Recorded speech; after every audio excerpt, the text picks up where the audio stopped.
Why do people have a hard time tolerating raw egg whites?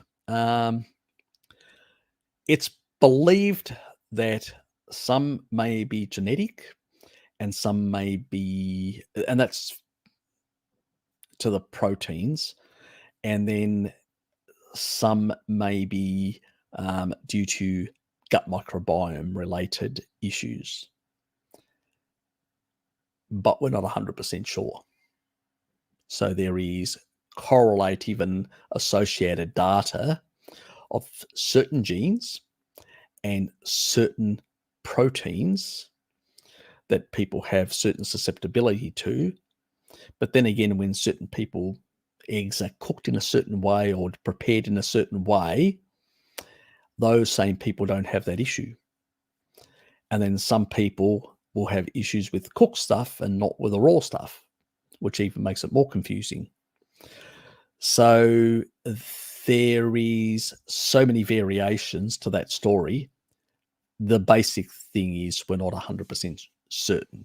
But what I have noticed myself with people that have had egg intolerances, like dairy intolerances, once they get their guts sorted out, once they get a lot of their, switch to a species appropriate diet, do a number of things and actually sort out their gut microbiome, the way their gut functions, their stomach functions, their gallbladder functions, all these things start working properly, it seems to resolve all these things magically. So is it an association? Is it a real cause or just an association? And maybe those genes don't even have anything to do with the egg proteins. It may be that those genes make you more susceptible to derangements of gut microbiome when they're activated, and may have nothing to do with the intolerance.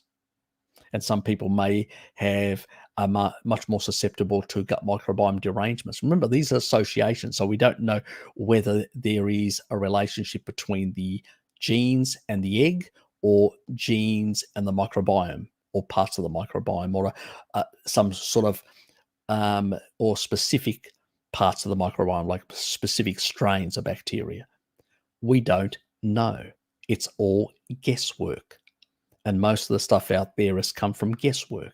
But what I've found from my own experience is once I fix people's gut microbiomes and stuff like that, these sensitivities to eggs, to dairy, go away. So, that's my sort of reply. Once you're on a species appropriate diet and you've actually fixed a lot of your derangements, in time, you seem to be able to tolerate these other animal foods much better. And the same thing, it's not only eggs or dairy, but also certain crustaceans. We seem to have certain intolerances, and then that goes away as well.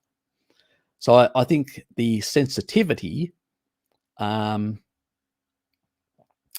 think it's less of a gene thing. I think that, while genes may be involved with some of the immune responses, I think at the end of the day, it's really the morphology of the gut microbiome, the community in there, and how that is regulated by the body, that really at the end of the day makes that shift. But then I could be completely wrong on that as well. It may be just nothing to do with the gut microbiome, and it just may be you take enough vitamin D, enough taurine, you regulate the immune system, and it all goes away because it's an immune issue and nothing to do with the gut microbiome. And the gut microbiome is irrelevant to the story. That also could be the issue. So when you resolve one, you resolve the other. So it's like the chicken and egg sort of scenario, talking about eggs. So yeah, it's a difficult one to basically. It's you end up with a circular argument nearly. Yep. It's a difficult one to resolve exactly what is driving and what is causal in this instance. But one thing that I have learned is once you resolve your health in general, most of these intolerances go away, which is great.